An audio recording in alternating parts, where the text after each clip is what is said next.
आखिर स्त्री ही क्यों होती है हिंसक दंगाइयों की नफरत का शिकार। सवाल है कि क्या महिलाओं के लिए सामाजिक परिवर्तन ठहर गया है?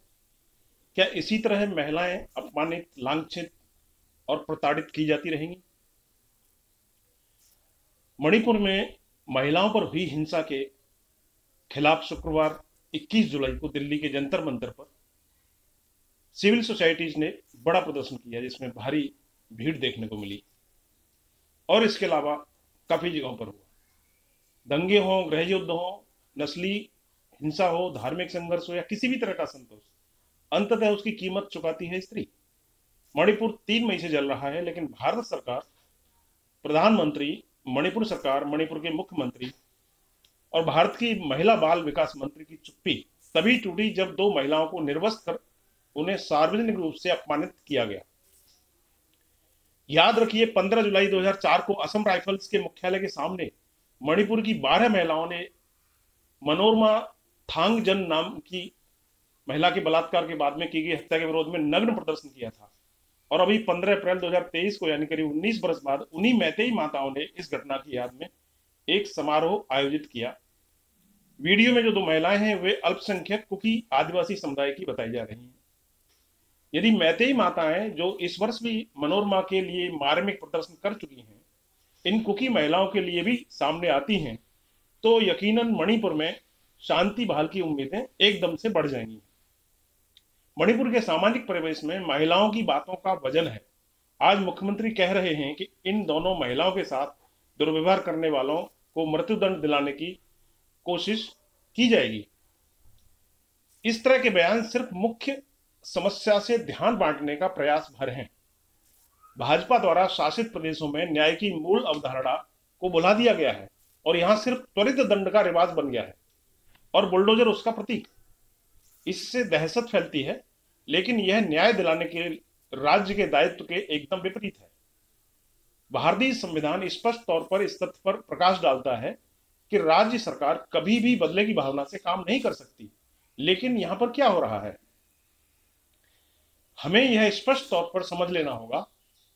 यदि राज्य की ओर से आवश्यक हिंसा का प्रदर्शन होगा तो जनता को भी हिंसक होने से रोकना कठिन हो जाएगा।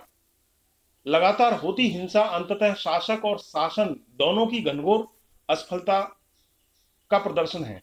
गौरतलब है कि वहां दोनों समुदायों ने अपने हथियारबंद कैंप बना लिए हैं। भवानी प्रसाद मिश्र की कुछ पंक्तियां हैं, आसमान जैसा दिखता है वैसा नहीं है और न धरती जैसी दिखती है वैसी है। ठीक नहीं कह सकता कोई यह कैसा है, वह कैसी है, मगर फिर भी अंधी आंखों, बहरे कानों, हमें सब कुछ देखना सुनना पड़ता है। गलत देखे सुने में से बेकाम का ही सही कुछ चुनना पड़ता है। मणिपुर हिंसा को 2.5 महीने हो गए हैं। यूरोपीय संघ की संसद में इस मामले में हमारी सरकार को कटघरे में खड़ा कर दिया गया है और उन्होंने ऐसा उस दौरान किया जब प्रधानमंत्री फ्रांस के दौरे पर गए थे। मणिपुर में जो इन आदिवासी महिलाओं के साथ हुआ है वह भारतीय समाज में बढ़ती क्रूरता और निर्लज्जता की सामूहिक अभिव्यक्ति है। हाथरस कांड, उन्नाव कांड, राजस्थान और तकरीबन सभी राज्यों में इस तरह की प्रवृत्ति लगातार बढ़ रही है। बुलडोजर कार्रवाई न्याय नहीं से जनता संतुष्ट हो जाती है। प्रतिरोध का सेफ्टी वॉल्व खुल जाता है और असंतोष फटने की जगह सीटी बजा करके अनंत में विलीन हो जाता है। शासक वर्ग फिर चैन की बंसी बजाने लगता है। केंद्र सरकार तो 12 महीनों, 30 दिन, 24 घंटे लगभग हर समय चुनावी मोड में ही रहती है। प्रधानमंत्री सरकारी कार्यालयों में भी विपक्षी आलोचना करने से नहीं चूकते।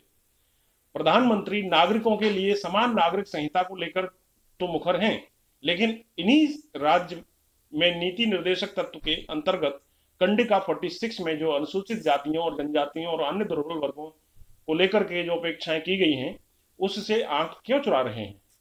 सर्वाधिक अपराध इन्हीं तीनों वर्गों के ही विरुद्ध किया जाता है। मणिपुर में 100 से भी ज्यादा लोगों की हत्याओं, हजारों लोगों के बेघर होने और सैकड़ों चर्चों के ध्वस्त होने के बावजूद प्रशासनिक और प्रधानमंत्री के स्तर पर चुप्पी वास्तव में देश के डरावने भविष्य की ओर संकेत कर रही है। क्या प्रतिक्रिया देने के लिए इस तरह की यंत्रणा की प्रतीक्षा की जा सकती है? महात्मा गांधी कहते हैं, मैं मनुष्य और देवता की वाणी बोलूं, पर मुझ में प्रेम न हो तो मैं ढोल या खाली घड़े के समान हूं। भले ही मैं भविष्यवाणी कर सकूं, मुझे पूर्ण ज्ञान हो, मुझ में पर्वतों को खिसका सकने की श्रद्धा भर हो, लेकिन प्रेम न हो तो मैं तिनके के बराबर हूं। अगर मैं अपना सब कुछ गरीबों को दे दूं, अपना शरीर जला डालूं, पर मुझे में प्रेम न हो तो मेरे कार्य से कुछ भी लाभ नहीं होगा। मौजूदा शासन व्यवस्था नफरत और बदले की भावना पर टिकी हुई है। पिछले 9 वर्षों में भारत का राजनीतिक ही नहीं, सामाजिक चरित्र भी बदल गया है। आपसी विश्वास की टूटन आज जितनी है उतनी शायद कभी नहीं रही होगी। हमारे पड़ोस में पड़ोसी नहीं बल्कि कोई ऐसा व्यक्ति रहता है जो या तो हमसे डरा हुआ होता है या उससे हम डरे हुए होते हैं। हम हमेशा एक दूसरे को शंका की दृष्टि से देखते हैं। सांप्रदायिक सद्भाव की बात करना अब दकियानूसी कहलाता है।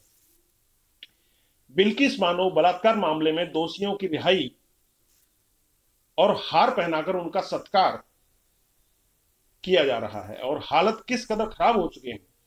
महिला पहलवानों की अस्मिता की लड़ाई का अब तक का हासिल यह है कि आरोपी भाजपा सांसद ब्रजभूषण शरण सिंह को नियमित जमानत मिल चुकी है। पुलिस ने अपनी जमानत का विरोध तक नहीं किया। मणिपुर घटित कांड के बारे में ऐसे आरोप हैं कि जिन 2 महिलाओं के साथ में यह विभत्सता हुई है, भीड़ उन्हें पुलिस के सामने उठाकर ले गई। एक महिला का किशोर भाई और पिता भी मार डाले गए। यह घटना 4 मई की है और एफआईआर 18 मई तक को दर्ज हुई। 21 मई को यह मामला पुलिस स्टेशन को स्थानांतरित कर दिया गया। खतरनाक तथ्य यह है कि महिलाओं की एफआईआर करीब 15 दिन बाद दर्ज हुई। पुलिस ने खुद उसी दिन रिपोर्ट दर्ज क्यों नहीं की? उदय प्रकाश कविता औरतें में लिखती हैं, एक औरत हार कर कहती है, तुम जो जी आए कर लो मेरे साथ, बस मुझे किसी तरह जी लेने दो। एक पाई गाई है मरी हुई बिल्कुल तड़के शहर के सी पार्क में, और उसके शव के पास बैठा रो रहा है उसका 1.5 साल का बेटा। उसके झोले में मिलती है दूध की खाली बोतल और प्लास्टिक का छोटा सा गिलास, और एक लाल हरी गेंद जिसके हिलाने से भी आती है मुझे झुनझुने जैसी आवाज। मणिपुर में महिलाओं व बच्चों की स्थिति क्या इससे कुछ इतर है? उदय प्रकाश की यह कविता 25 वर्ष पहले लिखी गई थी। कहने में शर्म आती है कि यह लगता है जैसे आज सुबह ही लिखी गई है। क्या महिलाओं के लिए सामाजिक परिवर्तन ठहर गया है? क्या आधुनिक विकास में महिलाओं की भागीदारी बेहद सीमित कर दी गई है? बिल्किस बानो हो या मणिपुर की महिलाएं हो, क्या इसी तरह से लगातार अपमानित, लांछित और प्रताड़ित की जाती रहेंगी? आखिर कब तक? प्रधानमंत्री मणिपुर समेत देश भर की माताओं बहनों की सुरक्षा की बात कई बार दोहराते रहे हैं। वे बताते हैं कि इस घटना से वे कितने क्रोधित और दुखी हैं, परंतु संसद में इस पर चर्चा की बात होते ही हंगामा होता है और संसद की कार्यवाही दिन भर के लिए स्थगित। इंडिया आजकल, सच खबर हर पल।